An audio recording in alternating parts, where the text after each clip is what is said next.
राधे राधे दोस्तों, कैसे हैं आप सब। हमारे YouTube चैनल में आपका स्वागत है। दोस्तों, आज की इस वीडियो में हम आपको गणेश चतुर्थी की कथा और महत्व बताएंगे। दोस्तों, हिंदू धर्म में भगवान गणेश का विशेष स्थान है। कोई भी पूजा, हवन या मांगलिक कार्य उनकी स्तुति के बिना अधूरा है। हिंदुओं में गणेश वंदना के साथ ही किसी नए काम की शुरुआत होती है। यही वजह है कि गणेश चतुर्थी यानी कि भगवान गणेश के जन्मदिन को पूरे देश भर में विधि विधान और उत्साह के साथ मनाया जाता है। सिर्फ गणेश चतुर्थी के दिन ही नहीं, बल्कि भगवान गणेश का जन्म उत्सव पूरे 10 दिन यानी कि अनंत चतुर्दशी तक मनाया जाता है। गणपति की स्थापना गणेश चतुर्थी के दिन मध्याह्न में की जाती है। मान्यता है कि गणपति का जन्म मध्याह्न काल में ही हुआ था। भगवान गणेश विघ्नहर्ता और मंगलकर्ता कहलाते हैं। गणेश जी की पूजा विघ्नहर्ता और सुख देकर दुख हरने वाले देवता के रूप में होती है। वह अपने सच्चे भक्तों की सभी बाधाएं, रोग और दरिद्रता दूर करते हैं। भगवान गणपति बुद्धि, समृद्धि और सौभाग्य के देवता हैं। आज के दिन गणेश चतुर्थी की कथा सुनने मात्र से ही विघ्नहर्ता भगवान श्री गणेश अपने भक्तों के सभी विघ्नों को हर लेते हैं और उन्हें सुख, समृद्धि और सौभाग्य का वरदान देते हैं। 12 पुराण, शिव पुराण और गणेश चालीसा के अनुसार भगवान श्री गणेश की जन्म कथा अलग अलग है।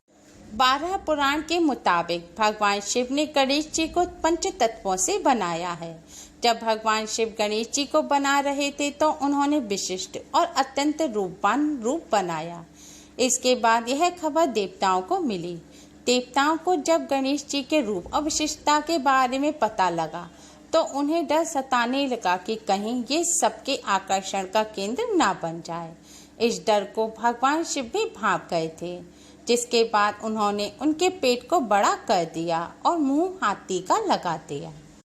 वहीं शिव पुराण में कथा इससे अलग है। शिव पुराण के मुताबिक माता पार्वती ने अपने शरीर पर हल्दी लगाई। इसके बाद जब उन्होंने अपने शरीर से हल्दी उपटन उतारी तो उससे उन्होंने एक पुतला बना दिया। पुतले में बाद में उन्होंने प्राण डाल दिए। इस तरह से विनायक पैदा हुए। इसके बाद माता पार्वती जी ने गणेश जी को आदेश दिए कि तुम मेरे द्वार पर बैठ जाओ और उसकी रक्षा करो, किसी को भी अंदर मत आने देना। कुछ समय बाद शिव जी घर आए तो उन्होंने कहा कि मुझे पार्वती से मिलना है। इस पर गणेश जी ने मना कर दिया। शिव जी को नहीं पता था कि ये कौन है। दोनों में विवाद हो गया और उस विवाद ने युद्ध का रूप धारण कर लिया। इस दौरान शिव जी ने अपना त्रिशूल निकाला और गणेश जी का सिर काट डाला। पार्वती जी को पता लगा तो वह बाहर आईं और रोने लगीं। उन्होंने भगवान शिव से कहा कि आपने मेरे बेटे का सिर काट दिया। शिव जी ने पूछा कि ये तुम्हारा बेटा कैसे हो सकता है। इसके बाद पार्वती जी ने शिव जी को पूरी कथा बताई। शिव जी ने पार्वती जी को मनाते हुए कहा कि ठीक है, मैं इसमें प्राण डाल देता हूँ, लेकिन प्राण डालने के लिए एक सिर चाहिए। उन्होंने भगवान विष्णु जी से कहा कि आप उत्तर दिशा में जाओ और वहाँ जो भी माँ अपने बच्चे की तरफ पीठ करके सो रही हो उस बच्चे का सिर ले आना। विष्णु भगवान बहुत देर तक घूमते रहे, लेकिन उन्हें कोई ऐसी माँ नहीं मिली जिसकी अपने बच्चे की तरफ पीठ हो, क्योंकि हर माँ अपने बच्चे की तरफ मुंह करके सोती है। अंततः एक हथनी दिखाई दी। हथनी के शरीर का प्रकार ऐसा होता है कि वह बच्चे की तरफ मुंह करके नहीं सो सकती। विष्णु भगवान उस शिशु हाथी का सिर ले आए। भगवान शिव जी ने वह बालक के शरीर से जोड़ दिया, उसमें प्राणों का संचार कर दिया, उनका नामकरण कर दिया। इस तरह श्री गणेश को हाथी का सिर लगा। श्री गणेश चालीसा में भगवान श्री गणेश के जन्म की अन्य कथा है।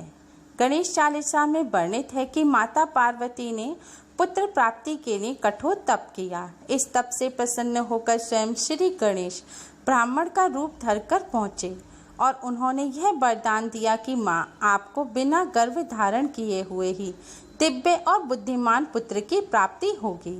ऐसा कहकर वे अंतर्ध्यान हो गए और पालने में बालक के रूप में आ गए। चारों लोक में हर्ष छा गया। भगवान शिव और पार्वती ने विशाल उत्सव रखा। हर तरफ से देवी देवता, सुर, गंधर्व और ऋषि मुनि देखने आने लगे। शनि महाराज भी देखने आए।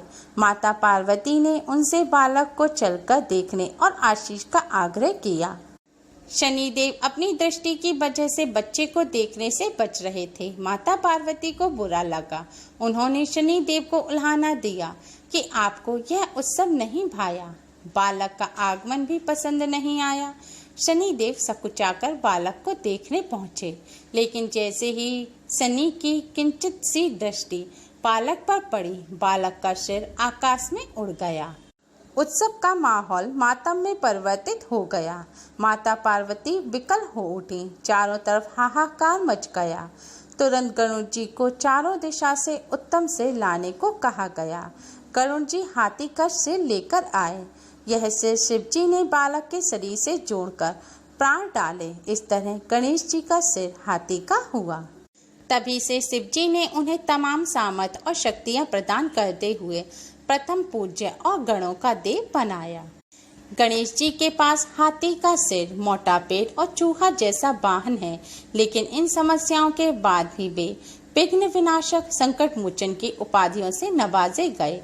कारण यह है कि उन्होंने अपनी कमियों को कभी अपना नकारात्मक पक्ष नहीं बनने दिया, बल्कि अपनी ताकत बनाया। उनकी टेढ़ी मेढ़ी सूंड बताती है कि सफलता का पथ सीधा नहीं है। यहाँ दाएं बाएं खोज करने पर ही सफलता और सच प्राप्त होगा। हाथी की भांति चाल भले ही धीमी हो, लेकिन अपना पथ, अपना लक्ष्य ना भूलें। उनकी आंखें छोटी लेकिन पैनी हैं, यानी कि चीजों का सूक्ष्मता से विश्लेषण करना चाहिए।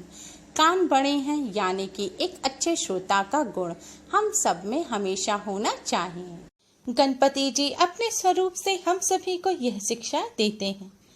शास्त्रों में बताए गए यह भगवान श्री गणेश के जन्म की कथाएं हैं। गणेश चतुर्थी के दिन भगवान श्री गणेश की पूजा दोपहर में की जाती है। पूजा करने के लिए एक शुद्ध आसन लें और उस पर बैठ जाएं। सभी पूजन सामग्री इकट्ठा करें। इसमें पुष्प, धूप, दीप, कपूर, रोली, मौली, चंदन, मोदक आदि शामिल होते हैं। गणेश जी को दूर्वा अवश्य चढ़ाई जाती है। ऐसे में इसे बिल्कुल भी ना भूलें। श्री गणेश जी को मोदक भी बेहद प्रिय है। ऐसे में भगवान श्री गणेश जी को मोदक का भोग अवश्य ही लगाएं। इसके बाद धूप दीप जलाकर भगवान श्री गणेश की आरती करें। भगवान श्री गणेश के इस मंत्र का 108 बार जाप अवश्य ही करें। मंत्र इस प्रकार है: ओम श्री गण गणपते नमः। ओम श्री गण गणपते नमः। भगवान शिव जी, गौरी जी, नंदी जी, कार्तिकेय जी की भी पूजा अर्चना अवश्य ही करें। शास्त्रों के अनुसार भगवान श्री गणेश जी की प्रतिमा घर पर 1, 2, 3, 5, 7 या 10 दिनों के लिए स्थापित की जाती है। इसके पश्चात ही आप भगवान श्री गणेश जी का विसर्जन करें। जब आप भगवान श्री गणेश जी की स्थापना करें तो स्थापना करते समय ही आप हाथ में चावल और जल लेकर यह संकल्प करें कि आप गणपति जी को कितने दिन अपने घर में स्थापित कर रहे हैं। जितने भी दिन आप भगवान श्री गणेश जी को अपने घर स्थापित करें, उतने दिन आप सही समय पर, एक निश्चित समय पर भगवान श्री गणेश जी का पूजन करें और निश्चित समय पर ही भगवान श्री गणेश जी को भोग लगाएं। भगवान श्री गणेश जी के पूजन में तुलसी के पत्ते, टूटे और सूखे हुए चावल, सफेद फूल, सफेद वस्त्र, सफेद जनेऊ, सफेद चंदन आदि चीजों का भूलकर भी इस्तेमाल ना करें।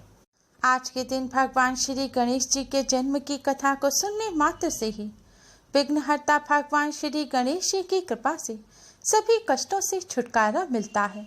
भगवान श्री गणेश जी की कृपा से सुख, समृद्धि और सौभाग्य की प्राप्ति होती है।